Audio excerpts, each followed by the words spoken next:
사랑하는 성도 여러분, 성경 묵상 시간입니다. 오늘은 욥기 10장에서 13장을 읽으며 기도문으로 시편 21편을 함께 읽게 됩니다.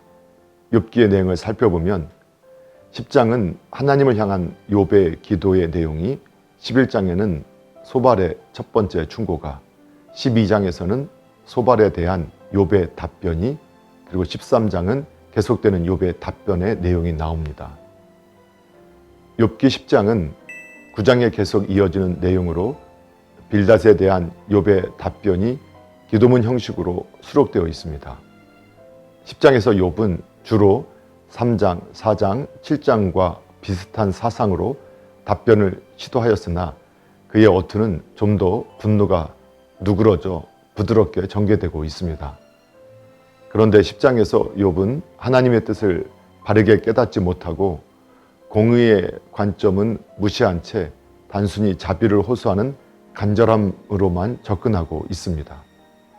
이처럼 하나님의 뜻을 올바로 살피지 못한 인간은 항상 자기 위주의 잘못된 판단과 억측을 일삼게 됩니다. 하나님의 온전한 뜻에 자기를 세우는 자가 가장 지혜로운 사람임을 기억해야 합니다. 욥기 11장에는 나아마 사람 소발이 욥에게 했던 충고가 기록이 되어져 있습니다. 다른 두 친구보다 더욱 무뚝뚝하고 무정한 소발 역시 욥이 그의 죄 때문에 고난을 받고 있다고 결론을 내렸습니다. 소발은 욥에게 하나님이 내리신 고난은 그가 당연히 받아야 할 것의 일부에 지나지 않는다고 하였습니다.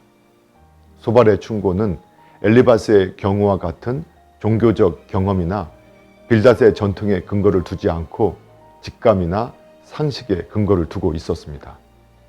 그러므로 그의 기준은 자기 자신이며 자기에게 옳게 보이는 것은 참으로 옳은 것이라 간주하였습니다. 이런 부류의 사람은 모든 문제를 흑백 논리로 해결하려 합니다. 소발은 하나님의 역사의 신비를 밝히려는 데는 관심이 없고 단지 욥을 죄인이라고 정죄하며 하나님의 계시의 길을 이해하려는 욥의 태도를 꾸짖고 경멸하였습니다.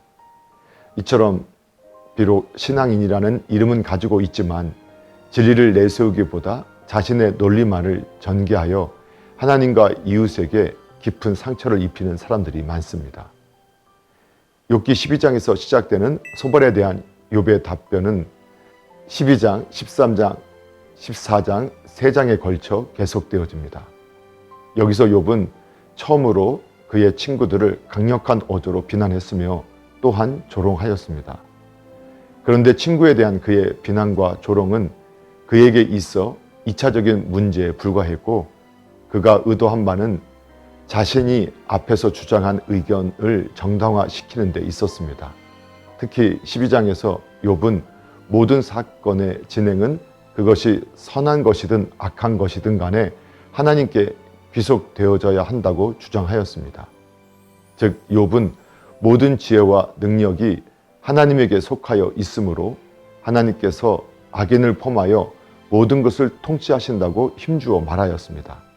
그러나 비록 욥이 하나님의 영원하신 주권을 강조하는 확실한 신앙 고백을 하였더라도 악의 근원적인 요소를 하나님께 두는 실수를 범하고 말았습니다.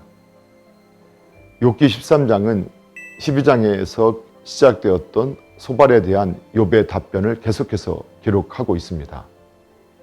욥은 자기 친구들이 알고 있는 고난에 대한 여러 이론들을 자기도 알고 있음을 밝히면서 친구들이 그들의 이론을 욥에게 잘못 적용시켰다고 질책하였습니다. 계속해서 욥은 그의 친구들에게 대한 비난에서 돌이켜 자신의 처지를 하나님께 온전히 맡기기로 결심하였습니다.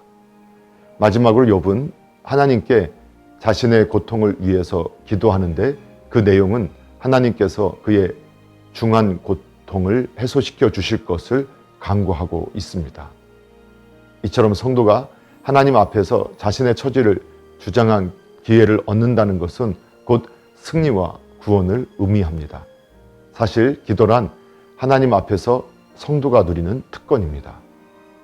사랑하는 성도 여러분, 오늘도 말씀을 읽고 듣고 묵상하는 가운데 하나님의 마음과 뜻을 깨닫고 예수님과 동행하며 예수님을 생각하고 예수님을 닮아가는 복된 삶이 되기를 예수님의 이름으로 축복합니다. 할렐루야!